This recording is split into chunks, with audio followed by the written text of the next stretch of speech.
Topic का नाम है इन्वेस्टमेंट। इन्वेस्टमेंट आपने पहले भी कहीं पढ़ी, कहाँ?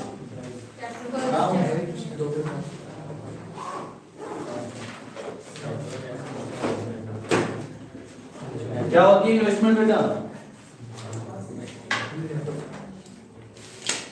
अगर मैं मीनिंग की बात करूं तो what do you mean by investment? Bharat भाई, इट इज अ प्रोसेस किस चीज का? ऑफ कैपिटल फॉर्मेशन या फिर increase in the stock of capital. जब भी आप बिजनेस में कुछ एसेट में पैसा लगाते हैं, कोई चीज इन्वेस्ट मतलब कुछ लगा रहे होते हैं, तो उससे फिर आपका कैपिटल क्या होता है? इंक्रीज। बिजनेस में कुछ भी लगा, रॉ मटेरियल भी खरीदोगे तो भी कैपिटल क्या होगा? इंक्रीज होगा। मीनिंग पढ़ लो, it is the process of capital formation और a process of increase the stock of capital. अगर हम बात करें, जब नेशनल इनकम में आपको पढ़ा रहा था, तो नेशनल इनकम के एस्पेक्ट में दो तरह की इन्वेस्टमेंट होती थी। कौन कौन सी? ग्रॉस और नेट। लेकिन यहाँ इक्विलिब्रियम के हिसाब से पढ़ रहे हैं तो कितनी प्रकार की इन्वेस्टमेंट है? यहाँ भी दो प्रकार की, लेकिन कौन कौन सी? Induce and. अगर मैं टाइप्स की बात करूं तो पहला टाइप्स क्या है? इंड्यूस।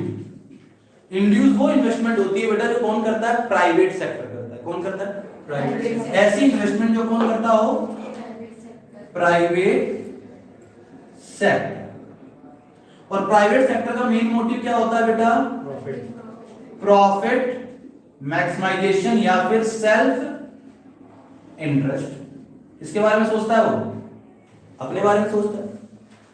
उसके बाद अगर हम बात करें तो यहां रिलेशन अगर मैं बात करूं तो डायरेक्ट रिलेटेड, डायरेक्टली रिलेटेड।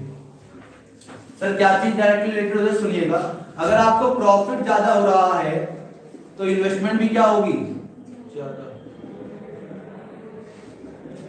और अगर प्रॉफिट कम हो रहा है तो अंदर भी तो है, बाहर तो। बेटा मैंने तेरा मैसेज पढ़ लिया है, ठीक है, बाहर से ले ले ऑनलाइन। मैंने तेरा मैसेज ले लिया, तू आप ऑनलाइन ले लीजिए।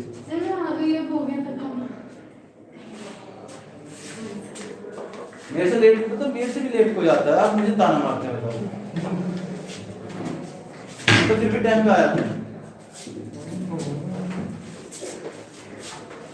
अगर प्रॉफिट ज्यादा होगा तो इन्वेस्टमेंट होगी। अगर कहीं पर आपको प्रॉफिट नहीं मिल रहा, इन्वेस्टमेंट करता प्राइवेट सेक्टर नहीं। उसके बाद इसका स्लोप अगर मैं बात करूं तो स्लोप क्या होता है? अपवर्ड। स्लोप कौन का बनेगा? और इलास्टिसिटी की मैं बात करूं तो कौन सी है? इलास्टिक। अब इलास्टिक की चर्चा भी करेंगे थोड़ी सी देर में। दूसरी इन्वेस्टमेंट कौन सी है राजा? ऑटोनॉमस। इंड्यूस इन्वेस्टमेंट कौन कर रहा है? Private sector. ये वाली इन्वेस्टमेंट कौन करता है? Government sector. यहाँ प्रॉफिट मैक्सिमाइजेशन मेन उद्देश्य होता है, यहाँ सोशल वेलफेयर या फिर कलेक्टिव वेलफेयर, सबका साथ सबका विकास।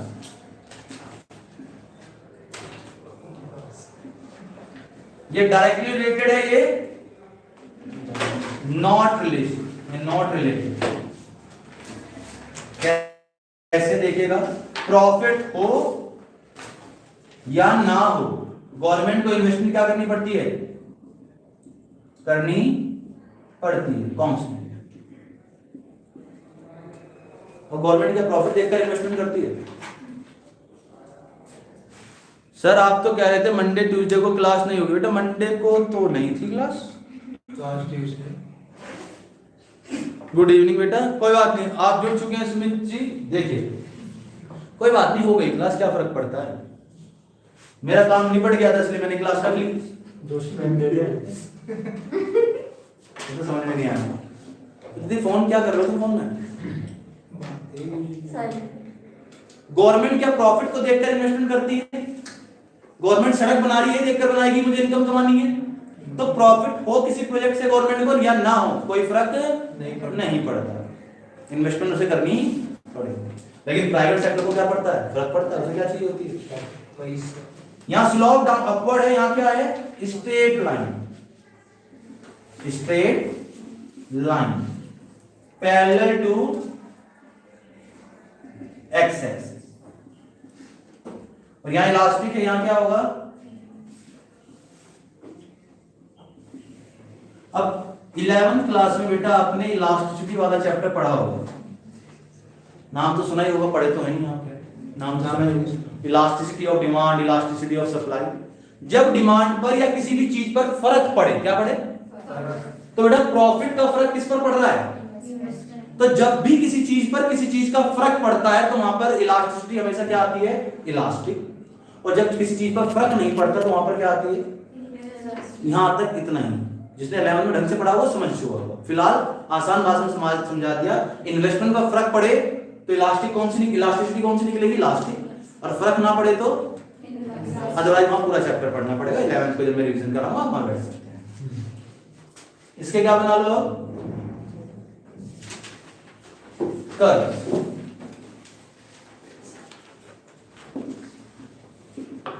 नीचे क्या ले लिया बेटा? इनकम।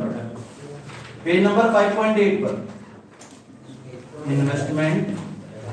बेटा इनकम हो तो प्रॉफिट होगा, या सॉरी प्रॉफिट होगा तो इन्वेस्टमेंट होगी, प्रॉफिट नहीं होगा तो ऊपर की तरफ जाएगा, अदरवाइज कहां जाएगा? तो ये क्या हो गया? Upward sloping. इन्वेस्टमेंट क्या बन गई? नीचे वाली देख लीजिए,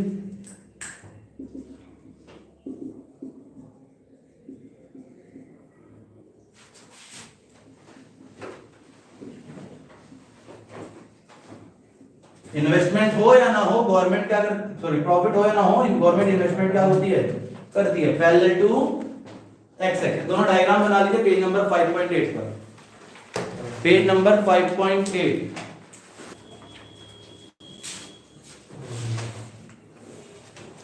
दो लाइन लिखी थी तुम लोगों से अब तक।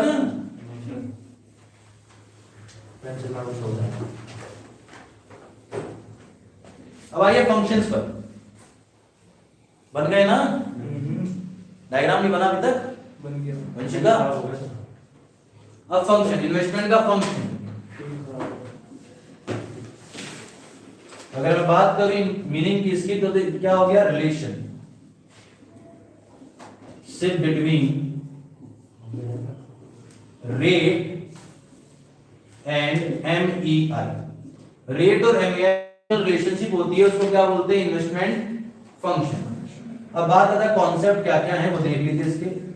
पहला आया रेट। जब बैंक से आप लोन लेने जाओगे तो बैंक फ्री में दे देगा क्या आपको चीजें? बोलो क्या मांगेगा आपसे? ब्याज। गिरवी भी मांगेगा चीजें, लेकिन क्या लेगा उसके बदले? ब्याज।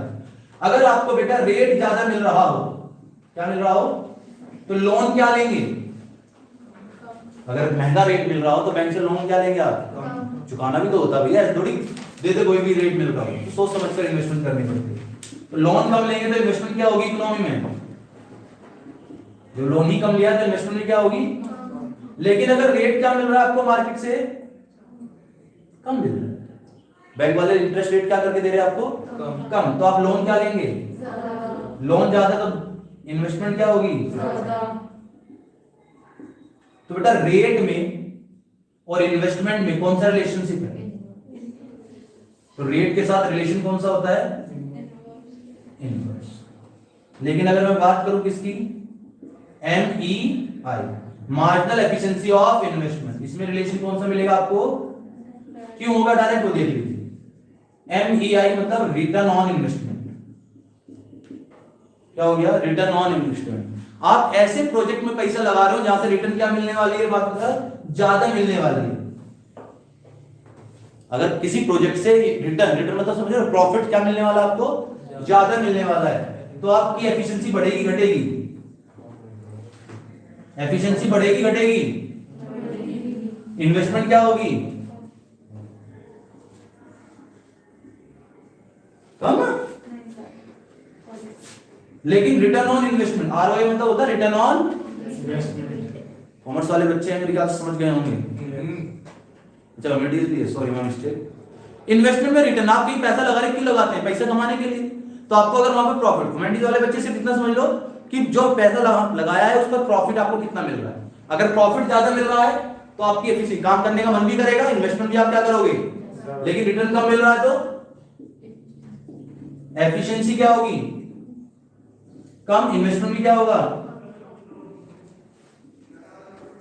तो बेटा देखो रिटर्न ऑन इन्वेस्टमेंट और इन्वेस्टमेंट में कौन सा रिलेशन है, या एफिशिएंसी और इन्वेस्टमेंट में कौन सा रिलेशनशिप है, डायरेक्ट।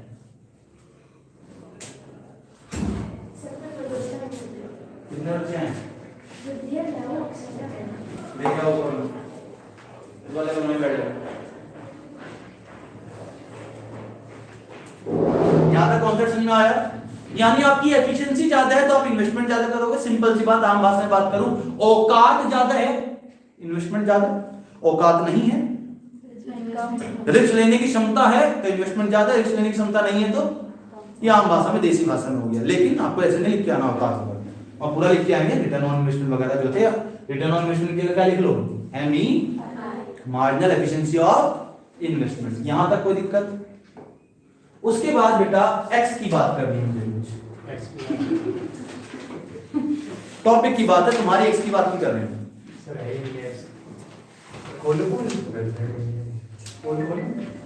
पहले इसमें कॉपी कर लो बेटा, साइड वाले पन्ने पर इसे करना है, ऑनलाइन वाले बच्चे भी करें।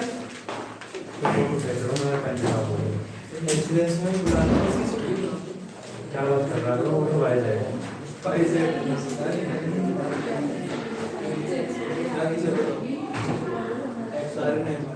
उसको बता रहे कुछ नहीं है।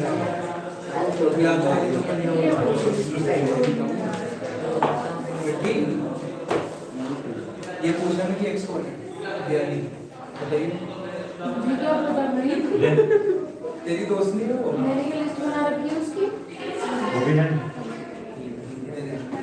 घर वाली है।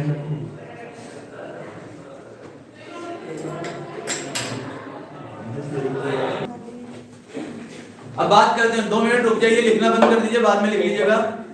अब एक्स की बात कर लेते हैं। इस चैप्टर का लास्ट पन्ना खोलिए, इस चैप्टर का लास्ट पन्ना 5.11 5.11।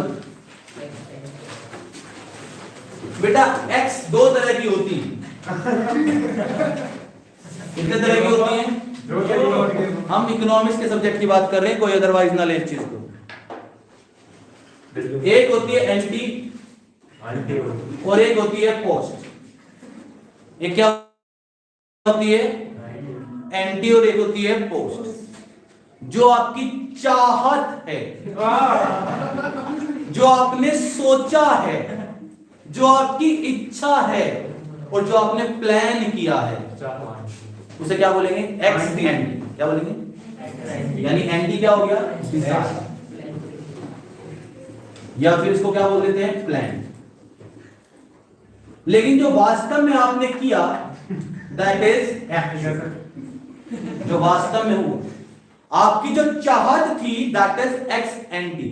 लेकिन जो आप सोचते हैं कि हमेशा ऐसा होता है, जो आपने प्लान किया होता है कि हमेशा ऐसा होता है, हो भी सकता है, मना नहीं करा, लेकिन हमेशा होता है क्या ऐसा, चाहत टूट भी जाती है, दिल के टुकड़े हुए रजा। तो बेटा चाहत आपकी टूट गई, जो आपने सपने देखे थे, जो प्लानिंग की थी, वो क्या हो गई, फेल हो गई। वास्तव में आपके हाथ में क्या आया है, वास्तव में आपने क्या किया, दैट इज। अब मान लीजिए बेटा सौम्या कह रही है, सर मैंने ना प्लान किया है कि मैं हर महीने 1000 रुपए सेव करूंगी, हर महीने 1000 रुपए सेव करूंगी, ये प्लानिंग है इनकी, इच्छा है। तो इस सेविंग को क्या बोलेंगे, एक्स एंटी सेविंग। क्लियर। अब कक्कर भाई कह रहे हैं, सर मैं बिजनेस करूंगा और 1 करोड़ रुपए हर साल लगाया करूंगा बिजनेस में। चाहत है इनकी कितने रुपए लगाने की, इन्वेस्ट करना चाहते हैं, क्या बोलेंगे इसको, एक्स एंटी इन्वेस्टमेंट। अब अनन्या कहने लगी, सर मैं डेली 5000 कैलोरीज खाना खाऊंगी। कितना, 5000 कैलोरीज खाना खाऊंगी, कंजप्शन करेंगे। इनकी क्या है, प्लानिंग है। तो जो आप प्लान कर रहे होते हैं, जो आपकी इच्छा होती है, जो आप जो सोचते हैं, उसे क्या बोलते हैं, एक्स एंटी। ये कंजप्शन की बात करें तो क्या हो गया वो, एक्स एंटी कंजप्शन। मैं इतना सामान बेच दूंगा, ये मेरी क्या है, प्लानिंग है, एक्स एंटी सप्लाई। मेरे प्रोडक्ट की इतनी डिमांड आ जाएगी, एक्स एंटी डिमांड। कुछ कुछ भी आप जो प्लान करते हैं वो हमेशा क्या होगा, एक्स एंड, चाहे वो इन्वेस्टमेंट हो, चाहे सेविंग हो, डिमांड हो, कंजप्शन हो, सिर्फ कुछ भी। और लेकिन वास्तव में कितना हुआ?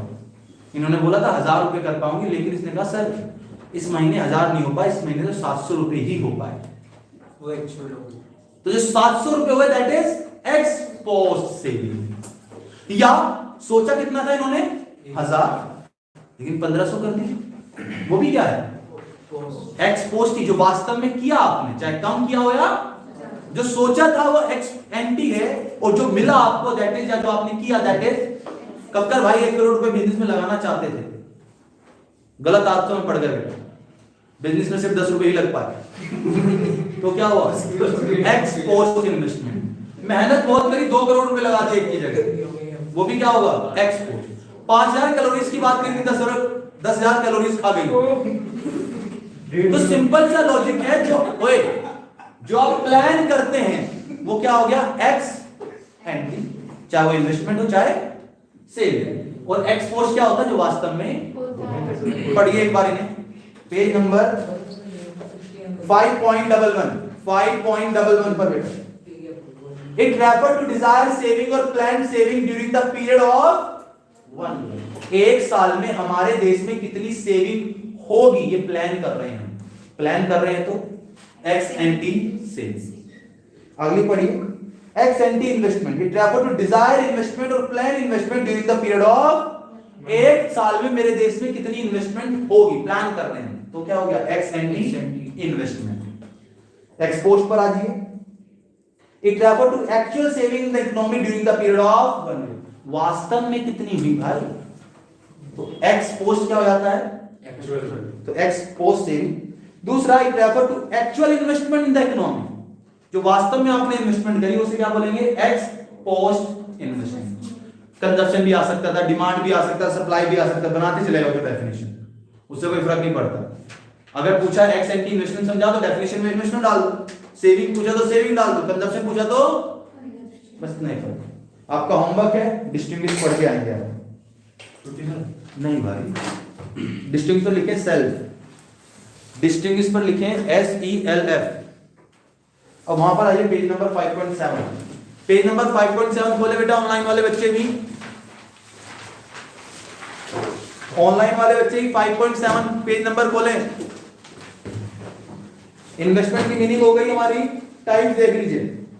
Induce investment, it refer to the investment which is made with the motive of earning profit, क्या उद्देश्य है इनका, प्रॉफिट। दूसरा, as it done by the private sector, कौन कर रहा है इसको, it is depend directly upon profit expectation, तो प्रॉफिट के साथ इसका रिलेशन क्या है, directly. It's income elastic, elastic क्या है, इनकम क्या है इसकी, elastic. If the national income goes up the level of investment will increase, अगर इनकम बढ़ेगी कहीं से तो आप इन्वेस्टमेंट भी क्या करोगे, इनकम कम होगी तो इन्वेस्टमेंट भी क्या होगी।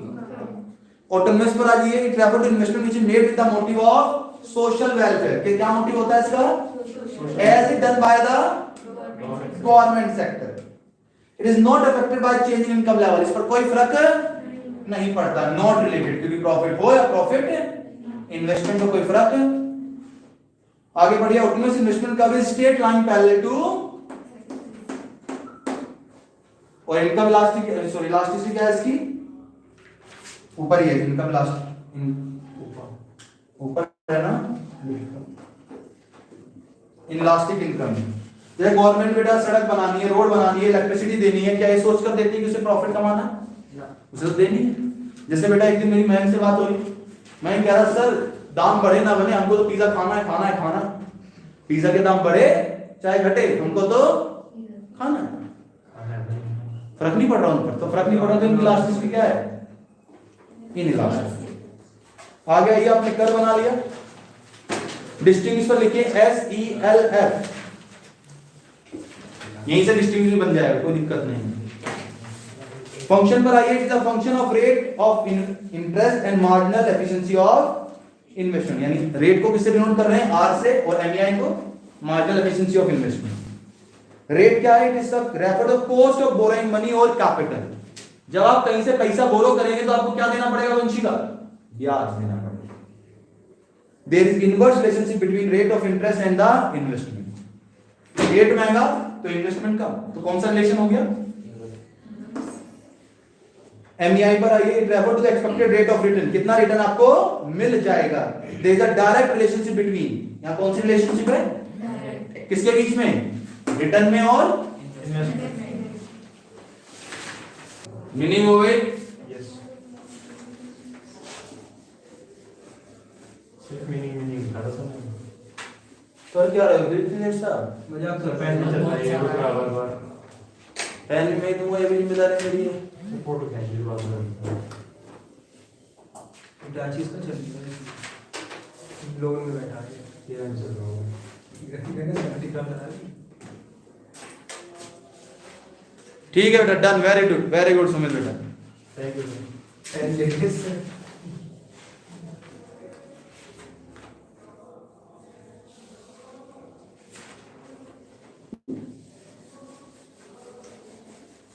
वो मत करना फंक्शन। कंजप्शन से सेविंग कन्वर्ट करना नहीं सिखा रहे, जिसने कल पहले वीडियो देख के आइएगा, सेकंड लेक्चर। फिलहाल मैं इस चैप्टर में यूज होने वाले फॉर्मूले एक जगह लिख रहा हूं, ज्यादा नहीं, 20 फॉर्मूले बस। बस 20 ओनली कुछ ज्यादा थोड़े नहीं हो गए। 17 इसमें काम आएंगे, 3 अगले वाले चैप्टर में काम आएंगे। तो वो बाद में करवाते हैं ना सर, ठीक है। मैं समय तो यूटिलाइज करूंगा भाई, कंजप्शन सेविंग कन्वर्ट नहीं होने का। तो पहले आप देख के आइएगा क्या, सेकंड वीडियो जिसने नहीं देखा, कंजप्शन और सेविंग फंक्शन। क्योंकि सेविंग को कंजप्शन, कंजप्शन को सेविंग करना क्या करेंगे, चेंज करना सीखेंगे। और आपको अगर कंजप्शन सेविंग नहीं पता तो चेंज नहीं कर पाएंगे। तो फिलहाल मैं फॉर्मूले लिख रहा हूं, एक कॉपी मतलब एक जगह लिख लीजिए इन्हें। सर वो शेड्यूल वाला क्वेश्चन तो पहले लिख दिया नहीं? फॉर्मूला यूज होगा बेटा एडी एंड एएस वाले चैप्टर में, प्लस शॉर्ट रन। दोबारा नहीं लिखवाऊंगा फॉर्मूले, आज ही लिख लेना, बता रहा हूं, भूल जाता हूं, याद करके आऊंगा आज ही। पहला फॉर्मूला बेटा C equal to C bar plus B Y. C bar मतलब ऑटोनोमियस कंजप्शन,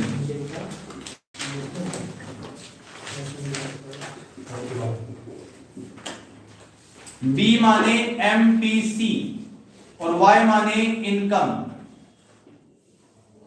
दूसरा फॉर्मूला है S equal to minus S bar plus 1 minus B Y. Minus S क्या हो गया, ऑटोनोमियस सेविंग।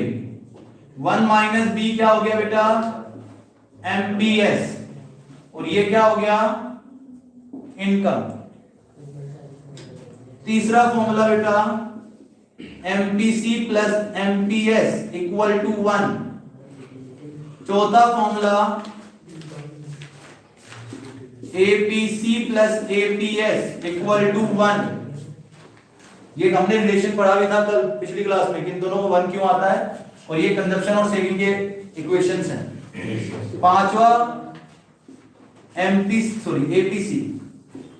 एपीसी का फॉर्मूला होता है C अपॉन वाई, और बेटा एपीएस का फॉर्मूला होता है S अपॉन वाई। एमपीसी का फॉर्मूला होता है delta C upon delta Y, और एमपीएस का फॉर्मूला होता है डेल्टा S अपॉन, ठीक। 9th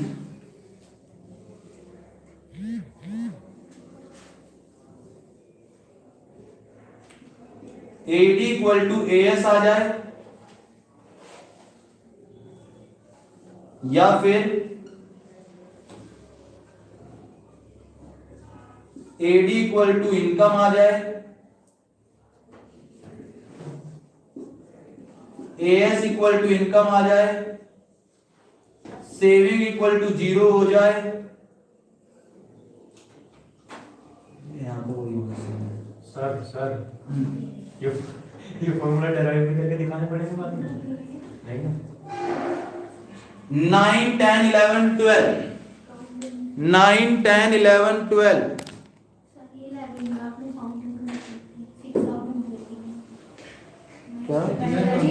5, 6, 7, 8 9, 10, 11, 12। No water, no Joshi, no. इन सारी कंडीशंस को क्या बोलते हैं राजा बेटा, इक्विलिब्रियम क्या बोलते हैं, या फिर यूज किया जाता है ब्रेक इवन पॉइंट। अगर किसी क्वेश्चन में दे रखी है एग्रीगेट डिमांड, क्या दे रखी है, एग्रीगेट और it's values at on break even point, उसकी वैल्यू कहां पर है, ब्रेक इवन पॉइंट पे, तो मान सकते हैं एएसबी कितना है, उतना ही है। अगर किसी क्वेश्चन में कह दिया इनकम दे दी और आपसे कंजप्शन पूछा और क्वेश्चन में यूज किया गया है कि इक्विलिब्रियम हो रहा है, 2000 रुपए मान लो इनकम दे दी, उस 2000 रुपए पर क्या आ रहा है, इक्विलिब्रियम आ रहा है, तो कंजप्शन भी क्या होगा फिर 2000, क्योंकि इनकम किसके बराबर है, कंजप्शन। और राजा बेटा अगर इनकम कंजप्शन के बराबर है, यानी आपके पापा जो भी इनकम लेकर आ रहे हैं वो सारी की सारी कंज्यूम हो जाती है, तो सेविंग क्या होगी, तो बेटा ये बात कह लूं या ये बात कह लूं, बात तो वही है, इनकम कंजप्शन के बराबर हो या सेविंग जीरो, बात तो वही हो रही है ना। तो कौन से पॉइंट होते हैं, इक्विलिब्रियम लेवल या फिर ब्रेक इवन।